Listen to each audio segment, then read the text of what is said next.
Hola compañera, compañero, muy buenas noches. Soy la compañera Sonia Torres Ábalos y a nombre de Telefonistas Construyendo Democracia te damos la bienvenida a este nuestro programa de informativo TCD del Sindicato de Telefonistas de la República Mexicana. Esperamos que sea de tu agrado, esperamos que nos acompañes aquí semana tras semana. Trataremos de dar temas interesantes y esperemos que los de hoy sean de tu agrado. Bueno, pues hoy nos va a acompañar el compañero Miguel Ángel Lara, el compañero Benito Méndez Castro y el compañero Alberto Montenegro, con temas pues muy interesantes. El compañero Miguel Ángel Lara nos va a hablar de las afectaciones al régimen de pensiones y jubilaciones del contrato colectivo de trabajo. Nuestro compañero Benito Méndez Castro nos va a hablar de la Convención de 1958, que bueno, pues se parece mucho a la época que estamos viviendo, pero pues a veces la historia se repite. Esto fue sustraído del libro El Movimiento Restaurador de la Democracia Sindical, que bueno, les recomendamos ampliamente, es este libro. Y es un logro de la corriente Telefonistas Construyendo Democracia. Te lo recomendamos, está en las mejores librerías. También nos va a hablar hoy el compañero Alberto Montenegro de una nota que salió de que América Móvil está desincorporando las torres a una empresa llamada Telesite. Entonces son temas interesantes. Vamos a, a ver a nuestros compañeros, vamos a escucharlos y a poner mucha atención. ¿Qué tal, compañeros telefonistas, compañeros del movimiento social? Hoy platicaremos una vez más sobre el tema de las pensiones y jubilaciones que tenemos pactado en nuestro contrato colectivo de trabajo, sobre todo porque hay una propuesta de la Subsecretaría de Trabajo y Provisión Social en el sentido de disminuir los derechos de jubilación de los trabajadores de nuevo ingreso. Aprovecharemos este momento para hacer un repaso de las dos afectaciones que hemos tenido anteriormente. Como pueden observar en el cuadro, en la cláusula 149 de nuestro contrato colectivo de trabajo, está amparado el tiempo mínimo de trabajo, el tiempo máximo, la edad de jubilación y los porcentajes. Los que entramos a laborar hasta antes de abril de 2009, podíamos hacerlo mínimo con 25 años de trabajo, máximo con 31. En el caso mínimo con el 50% del salario integrado. En el caso de los 31 años laborados, el 80% del salario integrado como pensión. Y en ese tiempo, pues las compañeras se podían jubilar con 31 años, 31 años de trabajo y 48 de edad. Y los hombres con 53 de edad. En abril de 2009 vienen cambios sustanciales en la cláusula 149 y de 25 años como mínimo de trabajo suben a 29 años, suben también la edad de jubilación para ambos sexos a 60 años parejo, aumentan los años de trabajo máximos, 35 años, con 60 años de edad para poder tener el 80% de la pensión. Sin límite de edad, pero bajando el porcentaje en caso de que no cumplan los 60 años de edad. Poco después, 6 años más tarde, el 25 de abril de 2015, se produce una nueva modificación que mantiene los 29 años como mínimo de trabajo, pero aumenta la edad hasta 65 años y con el 50%. Con 35 años de trabajo y 65 de edad, el porcentaje que se recibe de la pensión es el 80% del salario integrado, o menos, dependiendo de la edad, si es que no cumple los 65. Bueno, esto es lo que rige hasta la fecha en nuestro contrato colectivo de trabajo, pero de la propuesta que acaban de entregar el subsecretario de Trabajo en días pasados a la negociación que mantienen la directiva sindical y los funcionarios de Teléfonos de México, hacen una modificación todavía mayor, todavía más lesiva a esta cláusula 149. Aumentan a 30 años de trabajo como mínimo y con el 35% de la pensión jubilatoria, imagínense. Como máximo mantienen 35 años de servicio, pero con el 50% de la pensión jubilatoria.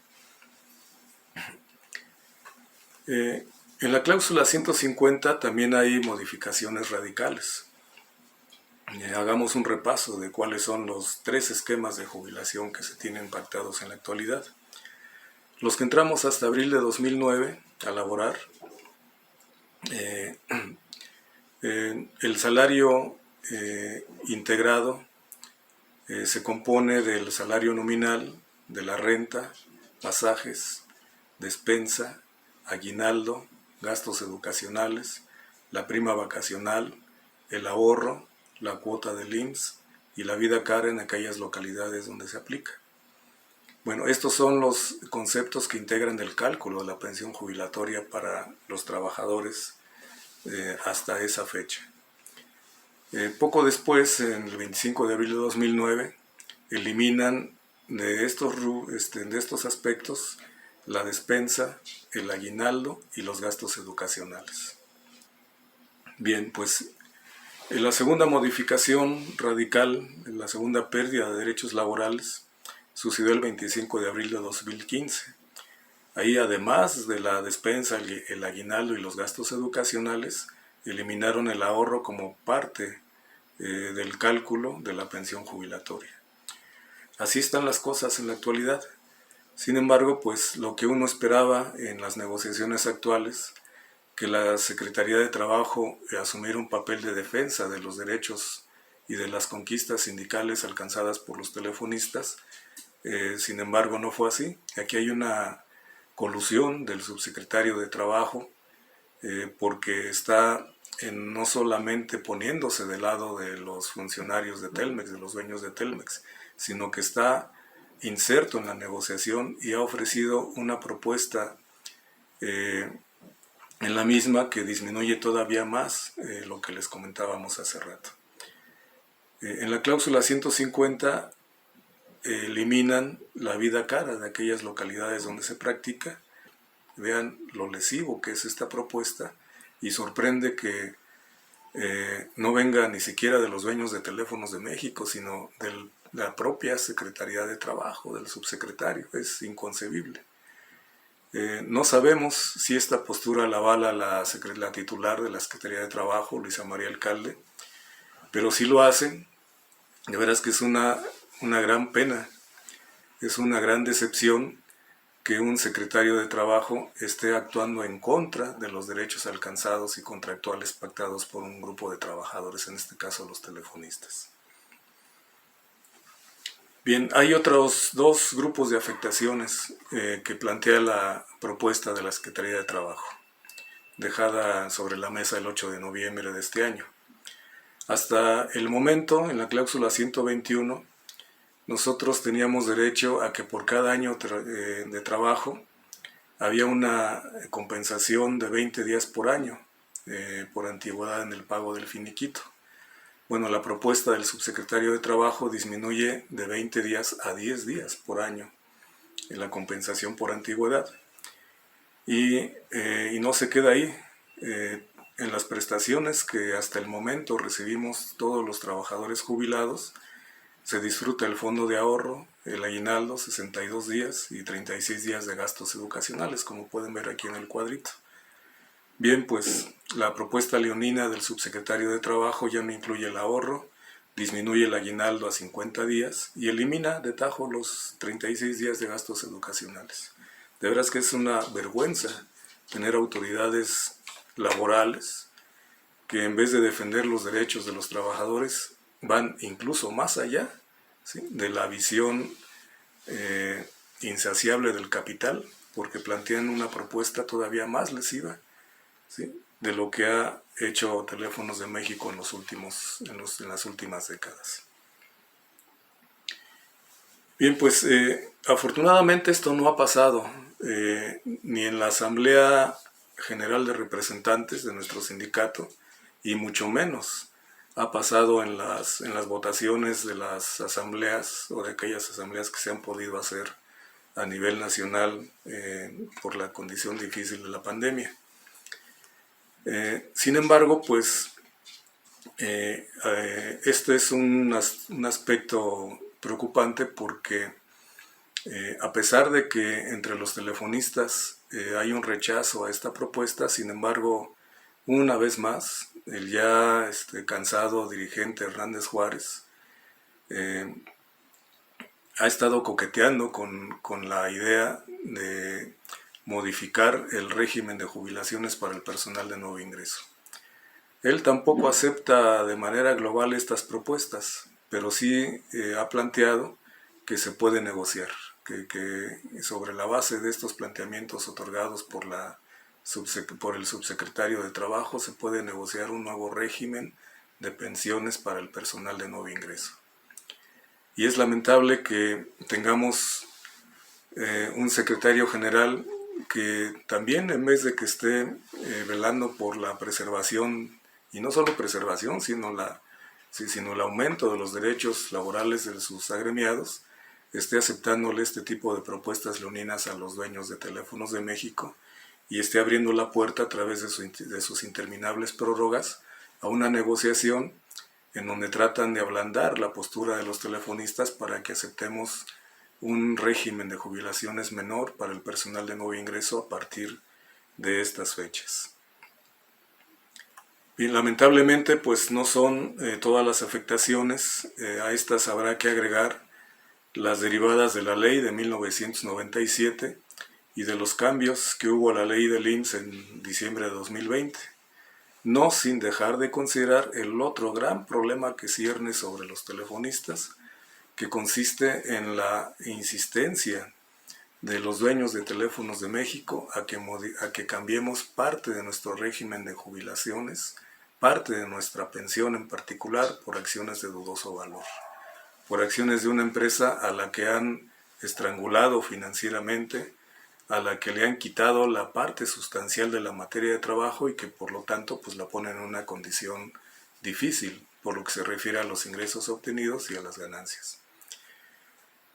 Con esto terminamos. Si tuvieran mayor interés en ver los detalles de estas afectaciones, pueden consultar nuestro periódico Fibra Sindical en varios de sus números. Seguimos en lucha y, como decimos en los mítines, no nos vamos a dejar, ¿sí?, que cercenen más el contrato colectivo de trabajo. Hasta luego.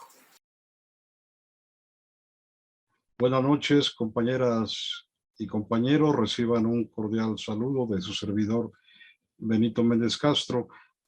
En esta ocasión vamos a platicar de dos temas principales: la convención actual de 2021 y la segunda convención extraordinaria de marzo de 1958.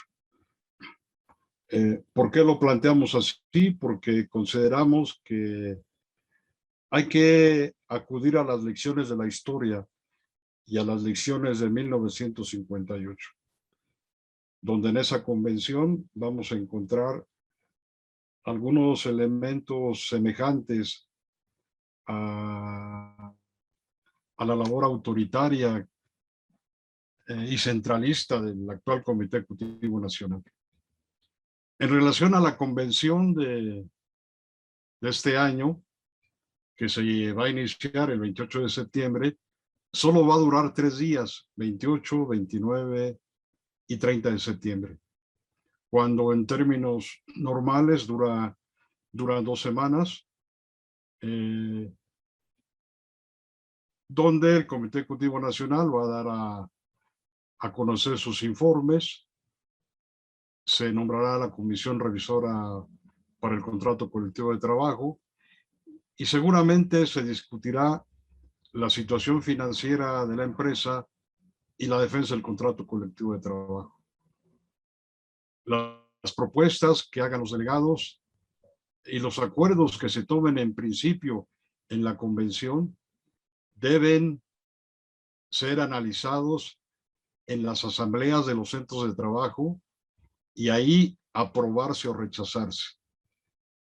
Es incorrecto, es antiestatutario, solamente aceptar los acuerdos de la convención sin discutirse en la base. Voy a marzo de 1958, donde vamos a encontrar algunos elementos parecidos. Esta segunda convención de marzo de 1958, un año muy importante para los trabajadores en México, toda vez que fue el gran movimiento de los ferrocarrileros, el movimiento de los telegrafistas, el movimiento de los maestros, etcétera, etcétera. En este contexto, en esa convención que se inició aproximadamente en la segunda semana de marzo y que en la última semana de marzo se instaló una asamblea permanente en el sindicato. ¿Cuáles fueron los temas que se discutieron en esa convención? Primero, la problemática obrero-patronal a nivel nacional, una propuesta autoritaria de Jorge Ayala, el secretario general de esa época, que sin estar en el orden del día de la convención, puso a votación una reforma estatutaria.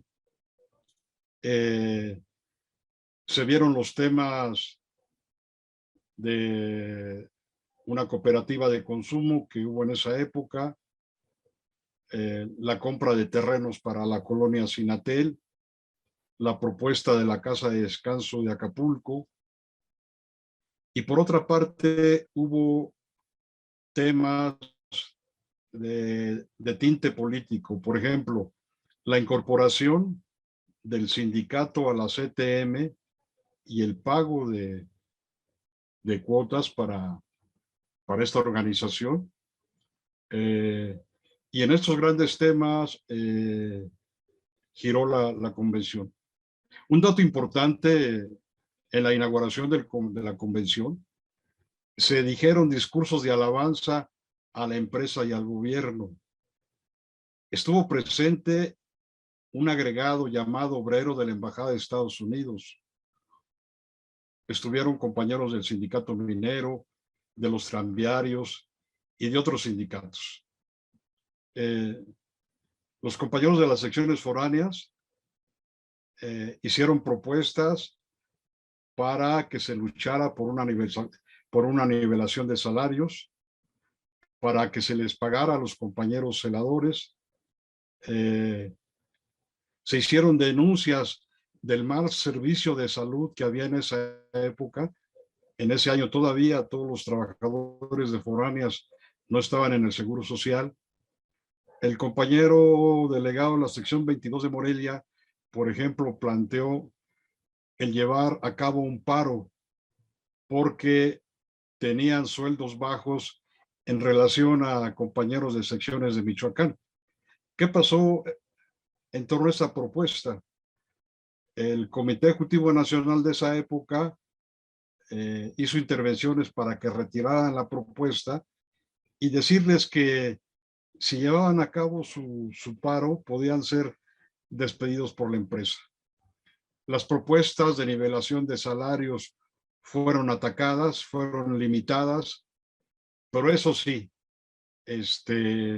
los descuentos para comprar los terrenos de la colonia Sinatel estaban a orden del día, ¿no? Por ejemplo, 672 pesos que les descontaban a los compañeros, dizque para gastos de regularización de los terrenos. En el informe de la tesorería se informaba de algunos gastos para ciertas autoridades del gobierno como dádivas, lo que hoy se conoce como mordida. etcétera, etcétera, ¿no? En el aspecto político, aparte del ingreso a la CTM, se propuso el ingreso al PRI, la formación de cuadros políticos para el PRI y sacaron el acuerdo de apoyar la candidatura de Adolfo López Mateos, candidato del PRI de esa época. Por otra parte, se crearon un poder paralelo, como ahora los comisionados, por ejemplo, en aquella época, aparte de que los delegados se podían nombrar en las asambleas, quien quisiera ser delegado, claro, cercano al grupo de Jorge Ayala, tenía que inscribirse en organización y propaganda y hacer la votación por escrito, pero con lo que le dijera el Comité Ejecutivo Nacional, ¿no? Esta convención de marzo del 58 se caracterizó por el autoritarismo de Jorge Ayala,